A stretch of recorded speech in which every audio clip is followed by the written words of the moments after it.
Hello everyone. We're sorry about the network issues. I also had to call Mr. Olayinka to make sure that I'm able to help him come in. So we will start again and we will start the interview today. You're welcome. My name is Linda. I'll be your host today on the show, the African SME Stories.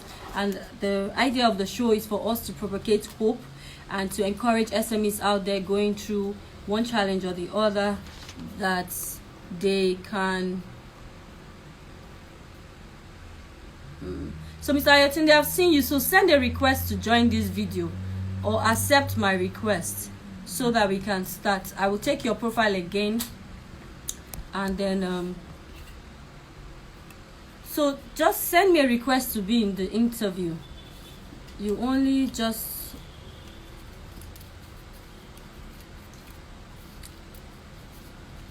so as I said earlier, I said we're going to be interviewing Mr. Ayotunde, and he's the MD of BUPower Nigeria Limited. So Mr. Tunde, I've seen you, but you need to send me a request to be in this live or accept the request that I have sent to your inbox.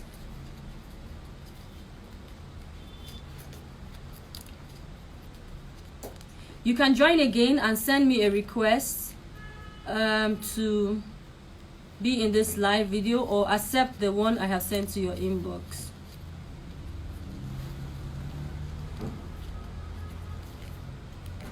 Can you join again?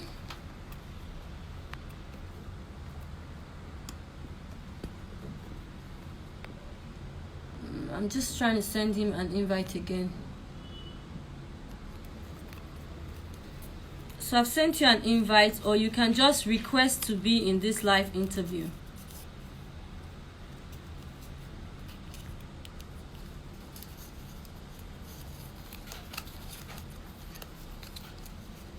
Have you seen my request? So Mr. Ayotunde, you can go off and come back again in, and then I'll see you and then I'll accept. So as I said earlier, I said that we were going to be interviewing Mr. Ayotunde. He's the MD. BUPower is an independent power company, generation company. The first plant is in Elisha, Remo in Ogun State, and where they generate and sell uninterrupted electricity to target customers from their natural gas with a 5 megawatt capacity. And their clients, our clients, Elisha plant, have enjoyed 98.75 uptime since 2017, which has been, really good and impressive. So Mr. Ayotunde, as I said earlier, is the MD, COO of BUPower Limited, one of Nigeria's foremost private power generation company. He's a chartered accountant and an industrialist. Prior to joining BUPower, he was the project director at Standard Chartered Bank. So we'll be asking him questions around, power and how you can start a power generating company or business. What do you need to do? What has been his story? What has he been able to do and achieve so far? So those are things we're going to be looking at. So Mr. Ayotunde, I don't know if you've seen a request to your inbox.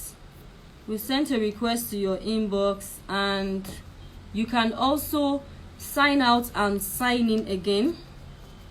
So if you sign out and sign in again, I'll see a request and I will accept that you should be in this live interview. I don't know if you've seen that and you know what to do. Have you seen my request? I know I saw you earlier. Do you want to sign out and sign in again?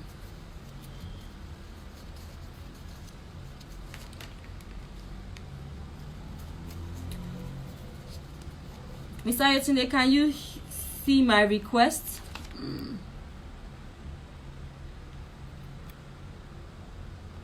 I'll send another one again.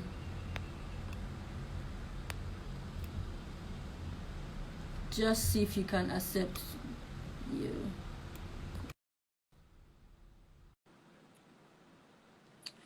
Okay, so I have found him and I have sent him a request. Just give me a second for him to. Finally, good to have you on, sir. So sorry. Yeah. So sorry. I was almost losing it. I was like, I hope I'm going to still have it today, but thank God you're here. Hi. So I had actually done an introduction, so I read a bit about your profile, and then I also talked to the viewers about what you have done so far. But we don't want to waste so much time. We want to dive into it. We'd like you to share your story of how you started your business. How has it been so far? How's the journey been? And maybe a few encouragement to some SMEs or small businesses that want to go into power generation business. You're welcome, sir. Thank you, Linda. I did have your introduction.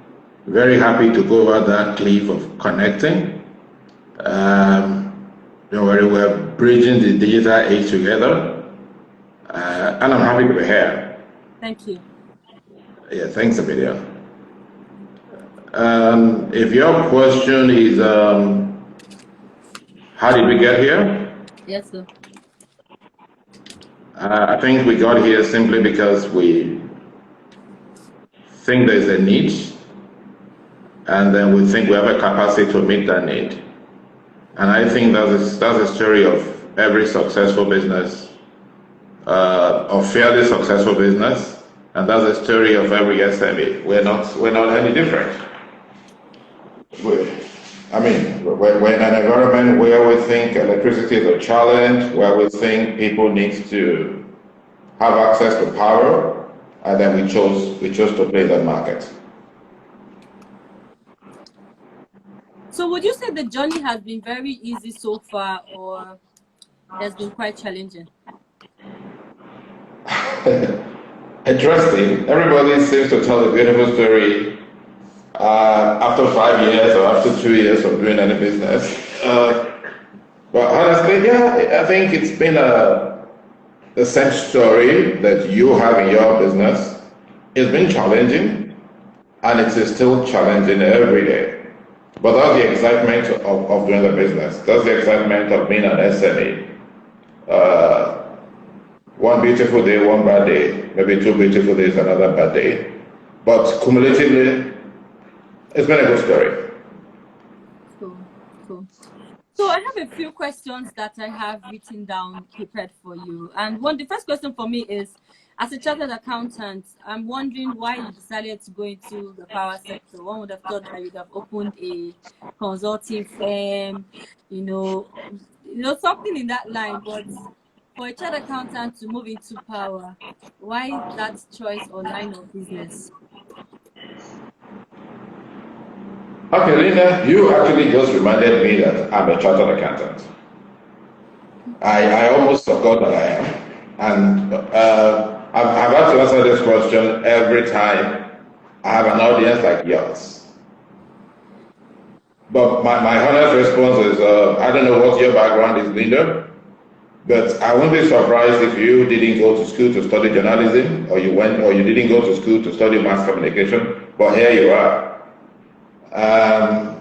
If I ask you what you need to be the president of Nigeria, you don't need to be a bachelor's in political science, do you? No. So basically, I think I'm a resource manager, and what the resource managers do, they bring together the resources to achieve the goal.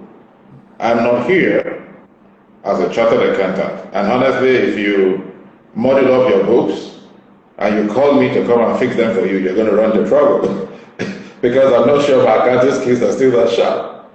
But I decided to do what I know how to do best. I decided to enjoy what I do.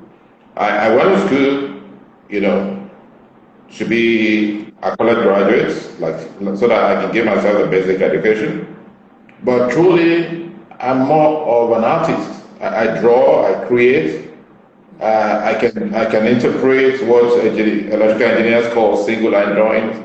I can do a lot of things, and really, if I was auditing books in the audit firms, I possibly won't be as accomplished or as happy as I think I am doing this. Don't get me right, don't get me wrong, I may not be making as much money, but I'm happy. It's okay. As long as you're still in the business and it hasn't folded, I think that's the most important thing. I think consistency is key. It might not be all the money in the world, but if you're still in business, then there's hope that you'll make money. So Oh yeah, make some money. so for us, the next question is something to do with has been the experience starting off a business, especially in Nigeria. What would you say have been the lessons so far, and what lessons can you teach to other smaller guys or smaller companies that are trying to start a business? Yeah, I'm very reluctant to accept that I'm the perfect model that others can take. Should necessarily learn from. Maybe I'm just one business who can also learn from your business. So this is more for me of a peer talk, not of a motivational talking to some people, some mentees. We're all in this together. So what a lesson for me, I think basically two things come to my mind very easily as an SME. The first is that there's somebody looking for the solution that you're trying to create. You just haven't found him, but there's certainly somebody who needs your solution. And that's important. The second is there's so much more resources around you than you imagine. You know, a lot of times someone says, I would have done this, but I don't have money. I don't think the money is first barrier. I think 40% of your success will rest on the solution that you have created. I hear also a lot of, oh, you can't run a business because there are no people to employ, there are no employable Nigerian graduates, Nigerian college graduates don't know anything. I'm resolutely averse to that.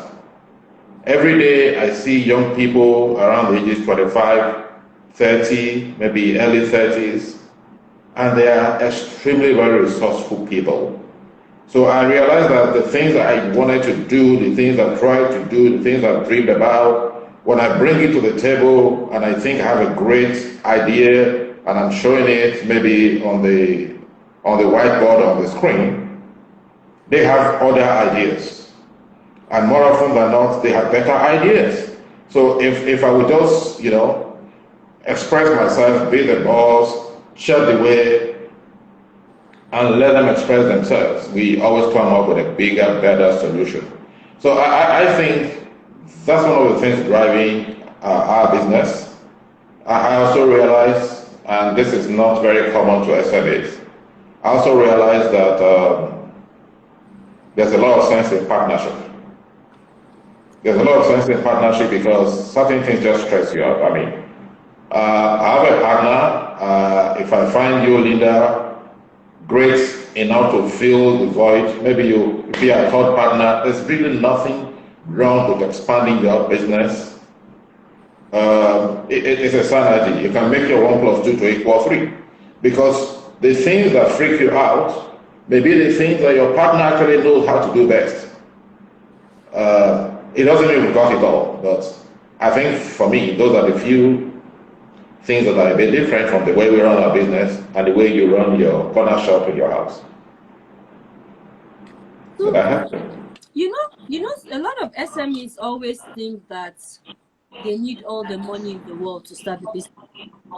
And then when I try to tell them that you don't need money, once you have a good idea and you know your strengths, you can find partners and all that.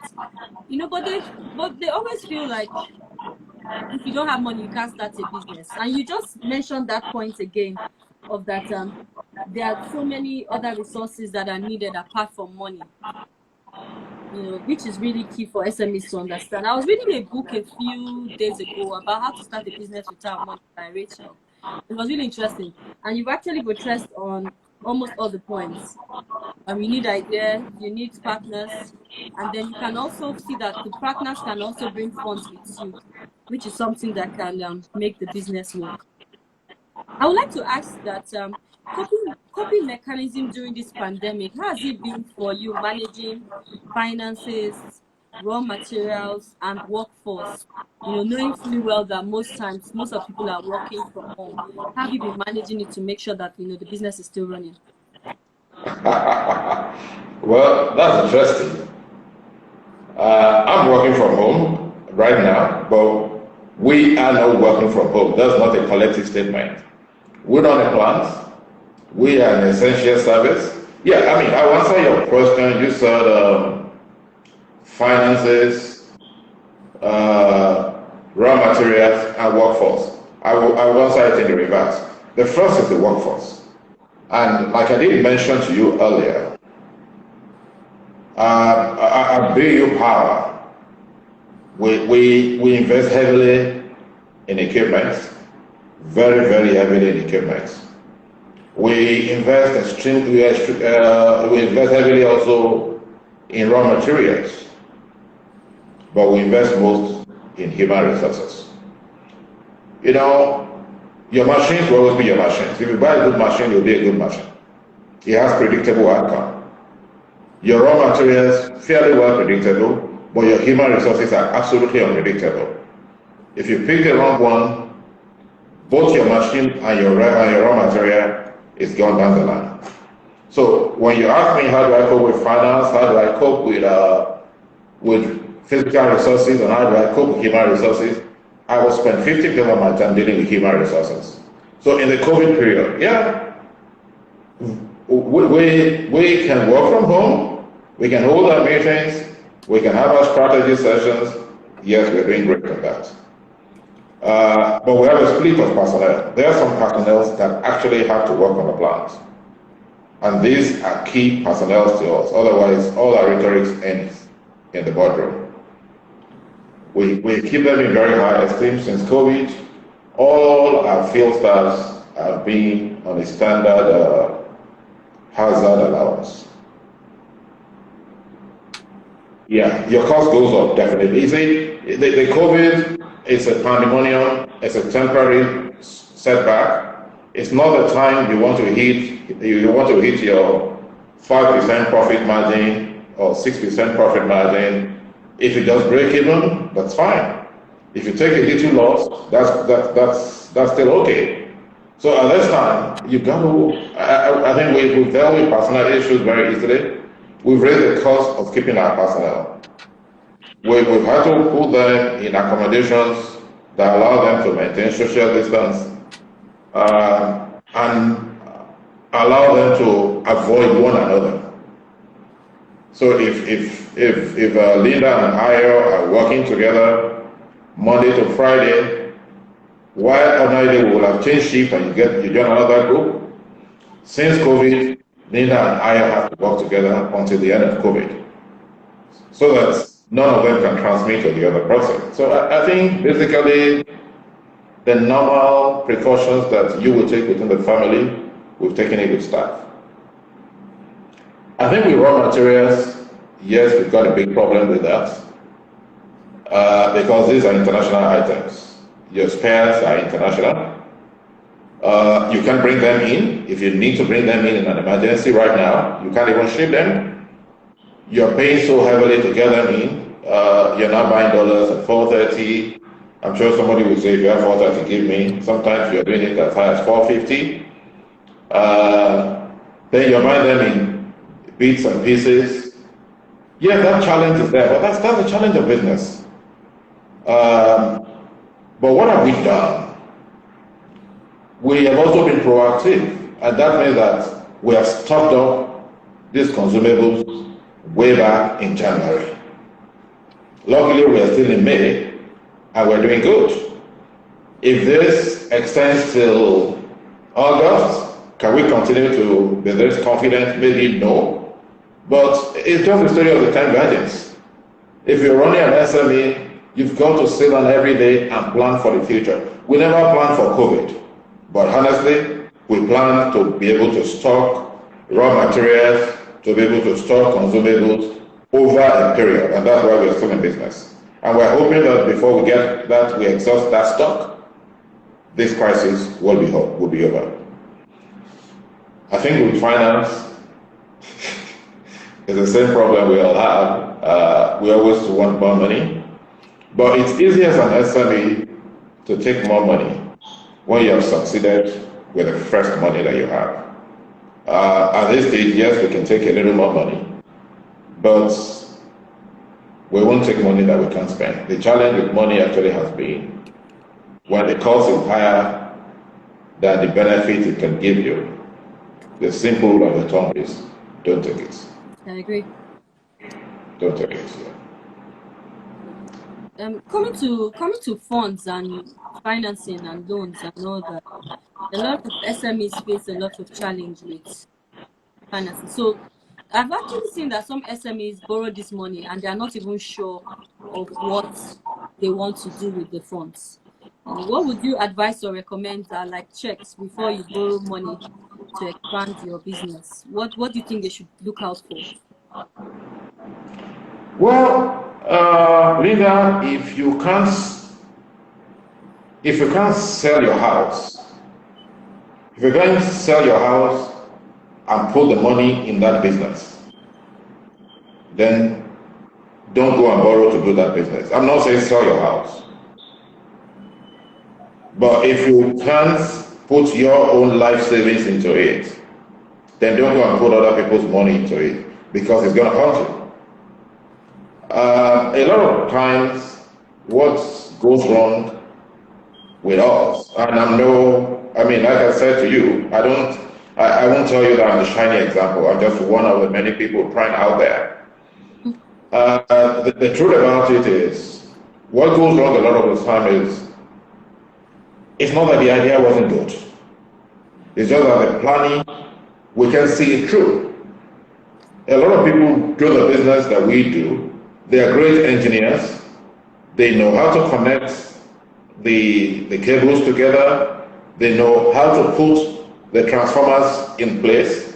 But they don't even know when they are making money with the right transformer or the wrong transformer. So they hire an accountant who advises them. But the accountant is not a stakeholder. That's why I said sometimes partnering is great. But more importantly is, if you cannot see it through on paper, don't do it. Don't expect that along the line a miracle is going to happen. If you think you can make 5% return on paper and you're sure about it, then give or take, you make 3, maybe you make 2, maybe you make 7, then you can go into it. But if there's a fuzzy part of the journey that you have not resolved, don't do it. There are many other things you can do with your money. There are many other things you can do with your time, with your talent. Please invest it in that, not in the black box. Okay, I'm sure I would come back to this question of miracle. Sometimes some people have this hope or this belief that, you hear some things like, I'm not sure, but I believe it will work. How I don't. dive into a business with the hope or the belief that it will work when you haven't written it down, on pen and paper, like with a proper plan? So most times, SMEs just go into business, there's no plan. They just say, I think people will buy it. I think people need it. I think there's a market, and they're never sure, which is really like one of the major causes for SMEs failing within the years. Yeah, I think even pastors don't run their churches like that. Even pastors don't open churches and just say, I think people will come. That's why they locate. That's why the Pentecostal churches don't locate in the Yanaipaja anymore. That's why they're lucky. That's why they target professionals who can pay tithes. That's why they form business groups, people that can relate with one another and grow their individual wealth, and that way 10% of it comes to the church. It's just been honest, it's about planning. But if you just get some money and you put a church somewhere on the wrong side of the city, your church is going down. And because you said faith, that's why I decided to go that line of illustration. Really, even those that plan fail. Yeah. So those that fail to plan actually don't have a chance, and that's the truth. I mean, that's my one penny for anyone who is going to try out this route that we are on. So I think you've actually really answered that question very well. So to my next question. So we've had some SMEs who've asked us that they want to go into the power sector business. So, they don't know what to do. How do they go about it? What level of resources, raw materials, and funds do they need to have? What kind of advice will you give to these SMEs that want to dive into? For me, I see this as a very big one because we know that power is one of the biggest problems that businesses and even individuals in Nigeria have faced. Because before we used to have 20 hours, then 18, then 16, and then now 10. Every year it kind of goes down. We have never had it even stable or even better, which is a very big problem. I will go into some questions later that some people asked me when I said I was going to interview someone in the power. But what would they need to have to go into power business, into the power sector? Well, let me correct something first. There are locations in Nigeria that have uninterrupted power. Really? And that's what we do. I think in May that we are running out of now, we possibly have been down for less than 2 hours in the month of May, and I think we've done about 700 hours in May. And less than 2 hours in May. Sorry? No downtime in May. No, I think we've seen about 2 hours downtime. I think we had 5 minutes, about 5 minutes 2 times, and maybe another 1 hour or something. I mean, there's actually no perfect system in the world. It does happen sometimes. But the amounts we have run, there's been absolutely no blink. And there are times that when the blink is about maybe an hour, and that 1 hour can come in 4 parties of 15 minutes. A lot of times they happen in the night, so the client possibly doesn't even know, but we know. But it is not right to sit down absolutely and say it's impossible to have 24 hours of electricity in Nigeria. Why? Because Nigeria is not a part of the world. So the people who do it, how are they different? I think that's the initial problem of self-defeat. It's very, very dangerous for any community. And I think I'm a very strong believer in the Nigerian dream. I've got nowhere else to go anyway, even if the options are right. And I also realize that it's not only Nigeria that has electricity problems. So many countries have it, and they're facing it. Even the countries that we think that they do have it, they don't. The power goes off, but they have alternative sources that backs it up at the grid. So we don't seem to know. But that's not to digress from your question, which is people, SMEs that want to go into electricity or into power, what can they do? Power is a high investment project. So a lot of SMEs are going to have the limitations of where do I get the money. But I'll tell you one secret. The real money in power is not in the investor like BUPower, who is spending so much money to buy the equipment to generate the power. Because eventually the banks get all the money. And that's real. Yes, we possibly get a bit of it, but it's a big project. The real money is in services. The people that provide the services. And you don't need a 10 million investment to provide services. You don't need a 5 million investment to provide services. You just need yourself. You need your brain. You saw how difficult it was for me to connect with you on Instagram this morning. Yeah, you just need a skill to do it. And If when I was trying to connect with you, if somebody has tapped me on the back and said, you know what, I can make you join Linda in 30 seconds, will you pay me 10,000 naira? Would I have said yes or no? You'd have said yes. Yeah, if he had said, will I pay him 20, I possibly would still have said yes. Because at that stage, maybe I was already breaking a sweat. So there are so many young, and that's why I said, the moment we continue to live in that self-guilt that our young men and women are unemployable, they are not skilled, then we are already in a self-defeating mechanism. That's why you see people running power plants, they put Chinese there. They put Indians there. You're never going to be independent. Power is a security. It's like food. So it must be local. Don't also forget, and let's be honest with ourselves, that we grew up in Nepal. Those men who come and remove cables and bring cables back.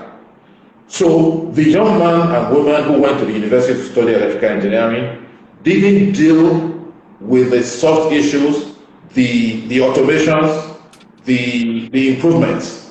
Now we're just at the beginning of the journey. And every day I'm amazed to see people who say, okay, but why are we doing this? Why can't we just put a contactor and let it control this process by itself? And then I'm like, oh, okay, is that what you think? If so, when you put a contactor and the day the contactor doesn't work, what are we going to do? And the guy say, oh, okay, then let us put a measurement parameter here. And I'm beginning to realize that every day there is something new in this sector in Nigeria that is unique to Nigeria. And unless we accept that reality, then we can get out of the wood. But the problem is, who's paying them? There are too many things to do in the service sector. If I run a power plant and I want to set up a power plant, it might take me 12 months if I want to do it all by myself. But if I have a young man who says, look, I can do your switchgear setup, I'll do it in 2 weeks or in 3 weeks, pay me 500,000 naira. That guy possibly hasn't made money that year at all. But that guy can make 500,000 naira in 1 week or 2 because he's got the skill. And you don't need to go to the university all over again to acquire that skill. You can learn it in 2 weeks and just be there, waiting for the opportunity, but get some readiness. And that's just one. There are too many. Every day, Nigerians are buying solar panels, inverters, and batteries into their homes. Maybe they have 4 batteries that cost them like 450,000 naira or 500,000. They have a solar, they have an inverter. By the time you put all of that cost together, you have spent 1,200,000 naira. Is that the solution to electricity? No. The sun is just going to be there for 11 hours, maybe 13 hours in the day. Yeah. You want to spoil the battery, you cannot do a lot of things anyway, you can just light up your house. But it is a far cry from where we're coming from because we didn't have it. Somebody in this system is thinking of how to run the system more efficiently. I mean, I don't talk about this because one guy comes to me and says, you know what, we can do this differently. And I'm like, oh, let's talk about it. And I'm like, oh, now that's making some sense. So there are great things that can happen here. There are great things that are happening every day. So it's not all such a bad story. And do you want to play in that sector? Yes, yes, come and play. Must you own a distribution line? No, you don't have to. Must you have a generation plan? No, you don't have to. But can you position yourself in such a way that those who own those things will depend on you? I think that's the reality. There are no investments, just returns. I think you've answered that question well, which is key, that you have a skill or you can offer a service that the power generating companies can actually depend on it. I think you've really answered that question extremely well. So now there have been some challenges, which was what I said earlier that I was going to go into later. We've had issues with this whole estimated billing where they come and of course you don't have a meter, and they assume that you have a fridge, a freezer, a TV, and all that, and they just give you a bill of like 80,000 naira, and you're asking yourself, I only saw light like 2 or 3 hours in a day. In that 2 or 3 hours in a day, I was not at home except at night when I wanted to sleep between 12 and 6. So, a lot of people have asked me that I should make sure I ask this question. What is your take, and how do you think we can solve this problem with estimated billing in such a way that I don't pay for what I do use, I pay for just what I consume?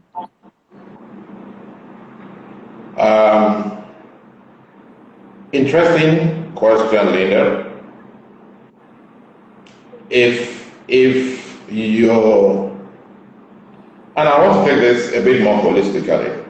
Okay. Why do the distribution companies do estimated billing to start with? I will just make a statement on that. I will not hold brief for anybody. But discos buy power from Gencos at a price. Hypothetically, if you buy power, let's say at 25 naira, and it costs you 10 naira to distribute it, to get it to the homes, that's to fly the cable, to hire your personnel, to do all the work, it costs you 10 naira per kilowatt. So you have to sell for 35 naira and a little more for profit. But if the rule says that you can only sell for 32 naira, you know that business is dead on arrival. Yes. Yeah, so honestly, I think that's the whole essence of estimated billing, because the pricing mechanism is not transparent enough, and there's the MITO 2 issue, which I don't want to talk about here, and the MITO 2 is requires that the Gencos also do certain things to be able to either increase their prices or reduce their prices.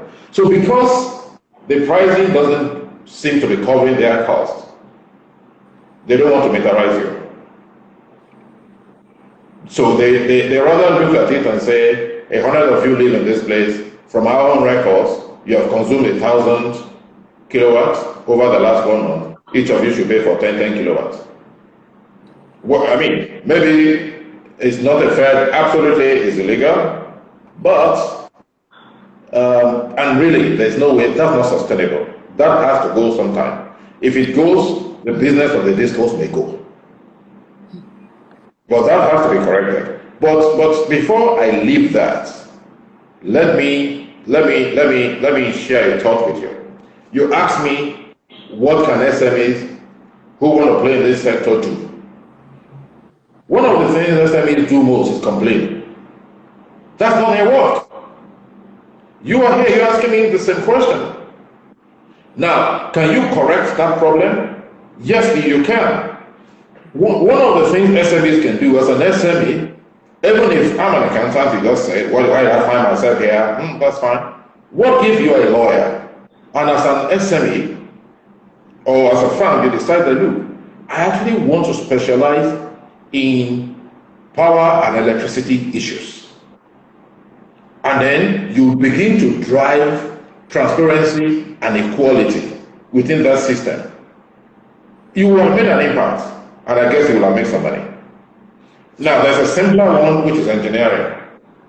You told me, even those of us that have meters, even those of us that do have meters, Yeah. have you ever wondered if those meters are actually reading correctly? Maybe when you buy 1,000 kilowatts into your system, Yeah. maybe the calibration of the meters are not even correct, and it's actually 800 kilowatts that runs out your 1,000 kilowatts. It's just like you go to a gas station to buy fuel, and the guy has made an amendment on his pump, and he rolls you 50 liters, but you put it in the jerry can and it's 40 liters. That is a role of awareness, and I didn't want to talk about this when you asked me this question earlier, because I mean, if a person has invested a business idea into me, I can discuss it openly. But yes, I can discuss it openly because it's gone past that kind of stage. These are the challenges in the sector, which translates to opportunities. which is what you and I, who are the so-called SMEs, must meet.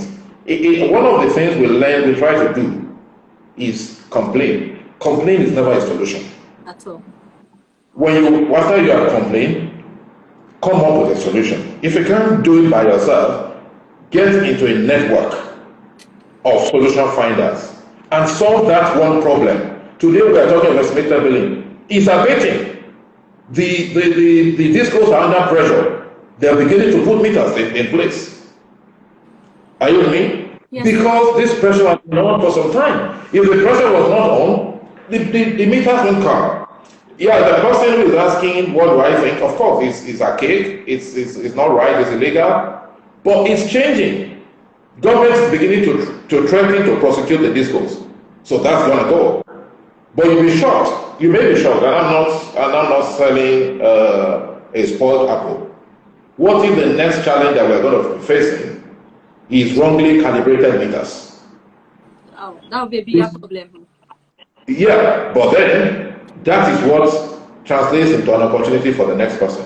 Somebody needs to come up with a solution that, okay, when you buy a meter, maybe you do a check meter, maybe you buy a check meter, and then you can on your own, and I can come and verify whether your meter is reading correct, and then I'll pay you 5,000 naira, and then you look at it and say, hey, Mr. Sorry, you just wasted 5,000 naira, your meter is reading correctly, or oh, sorry, they are treating you with 2,500 every month.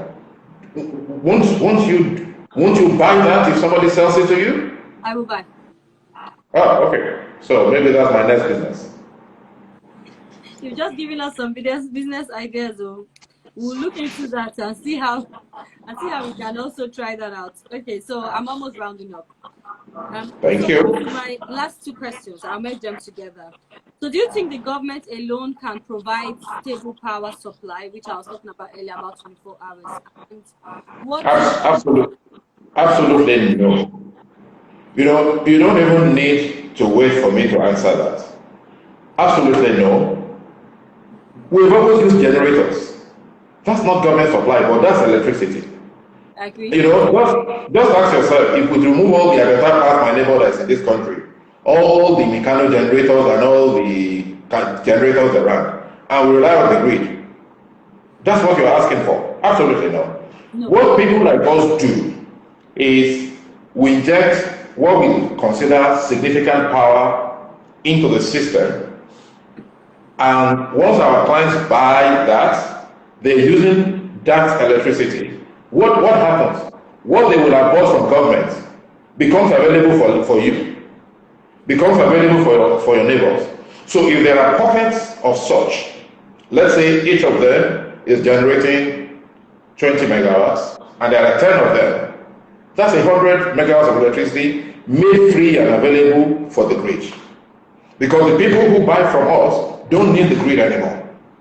And all over the world, that's the mechanism. I don't know which country that is our model where government is supplying electricity to everybody. It doesn't work. Otherwise, generators will have to do it for us. I think there's so much hassle with generators, the noise, the pollution, the stress, the kind of fire they cause, hazards. There's just too many problems. Every day, sometimes I just wish and I pray that we'll get to the point where you're not worrying about inverter or battery or gen or solar, but you just come home and there's lights and you can relax, do what you want to do, read, watch TV, you go out and you don't have to shout up NEPA every day or, oh my God, they've taken lights in the midst of something very important you're doing. I think that would be a great sign of relief for Nigerians if we ever get to that point again.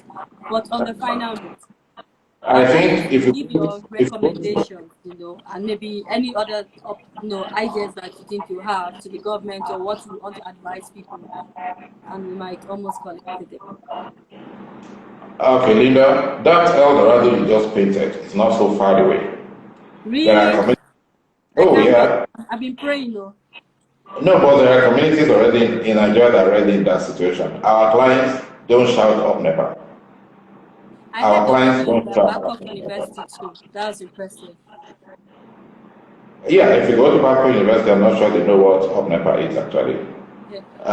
And that's not they are not the only ones. But having said that, back to your question, there is absolutely no difficult policy decisions to take. What you need is the muscle to execute them. It's very simple. I think we need to break electricity generation and distribution into manageable sizes. You can't have one disco combining 5 states and generating revenue from 5 states. Meanwhile, if you give them just one state, they will make more revenue from just that one state because they will service that state. Absolutely, I think the simple thing is just to look at, and I think Governor Rajiv Fashola, when he was Minister for Power, not a very popular one, but was maverick. I mean, you always hear him talk about willing buyers, willing sellers. If I want to sell to you at 60 naira, and you're willing to buy from me at 60 naira, let it be. As long as you're not using state apparatus to do that. Okay. And that's the solution. Because what you don't realize, just do a simple analysis. Each day you buy a 25-liter jerrycan into your generator every day. You're spending about 3,000 naira. And you're going to use it in 24 hours. Maybe because you don't use it overnight, you use it in 12 hours. So you're going to do that 15 times in a month. That's 45,000 naira with the noise. If you run a shop, you're going to possibly spend more than that. Yes. If I'm giving you electricity at 60 or whatever tariff we agree, will you actually spend 70% of that? And you don't have to buy fuel, you don't have to send your malam with a jerrycan and a makada. So it's a very simple logic. Break down the system into manageable sizes, and let's take care of it. You have done extremely very well. So for those who are just tuning in, we had a session on the African SME story, propagating hope for SMEs. And today we have Mr. Ayo Olayinka, who is the co-founder BUPower Nigeria Limited, providing 24 hours power supply. From your profile, I was able to read that Babcock has seen 98.7% steady power supply, which is as good as 100%. Really, that's more than enough for me. And with less stress and less hassle, and you've done that also across different communities. That's impressive. I will just run through a few of the things that I learned and that I think that people can take away here as SMEs and those who want to go into the power sector. First, I learned that you don't need all the money in the world. All you need is the right skill and capacity. And once you have those things, you can actually start a business. Number two, I also learned that you don't need to do it alone. You don't need to have everything. All you need to do is find partners, whether family or friends, that have some other skills that you don't have, and you can work with them. I also learned how you've been able to manage your workforce, your raw material, and equipment. It hasn't been easy, but you have been doing a good job with it. You talked a lot about planning. You said that businesses should be proactive. They should learn to plan ahead of time, and that if SMEs don't plan, then they're already on the route of failing, so they need to plan properly. You mentioned the idea that SMEs need to have idea, and once the idea is good, that's already a very good sign that the business is going to be profitable. You also said something that was really nice. You said something about if you're not willing to put something into the business, which is maybe sell your car or your house, you're not saying sell, but if you're not willing to put a very big chunk of your money into the investment, then why should somebody else invest in your idea, which is very, very important. And then you talked about the discourse, you talked about that it is possible that we can have 24 hours light. I've seen that with Babcock and some estates in Nigeria. I hope that the government would allow more private companies go in so that we can have more power supply and then spend less on generator. On this note, I really didn't think we had some extra questions from our guests. I think if you do have any final notes, we can end. So for those who have tuned in, you can follow Mr. Ayo on Ayotunde_1. That's the social media. If you still want to ask him any questions directly, you can also follow Businessday at businessday.ng. You can ask us questions and we can get the answers for you. So I'll leave you on the final note before I say thank you, and then we can end the live before we start. Well, Linda, I didn't know I said all that. You actually possibly just opened the tab, and I didn't control it. So, thank you very much for having me on. My apologies for keeping you waiting, trying to connect. It just tells you that maybe I know how to connect electricity, I don't know how to connect the internet. I'll try not to say anything about that. So maybe that's why I need a partner who knows how to connect the internet. Yeah, I've enjoyed talking with you, and I hope that tomorrow somebody who has spent his time listening to this will say, "Oh, I got something out of this." But I think I've also gotten quite some benefits from you when you say some SMEs say this, some SMEs say this, and I'm saying, "Oh, okay, I'm also a victim of my own trap," you know. But thank you very much. I've enjoyed every moment with you. Thank you very much for your time. We really appreciate. And for those who have been listening, we'll have the African SME stories every Friday. We'll bring you different SMEs across Africa, interviewing them to share their story. What have they gone through? What are they passing through? And advice that they can give and offer to other SME owners. If you also stay tuned after this, we'll have another session with an SME marketing guru. She's going to be telling us what you need to do as an SME to put your business out there. I remain your host. My name is Linda. Make sure you have a very nice day. Thank you for Okay, dear. Thank you so much.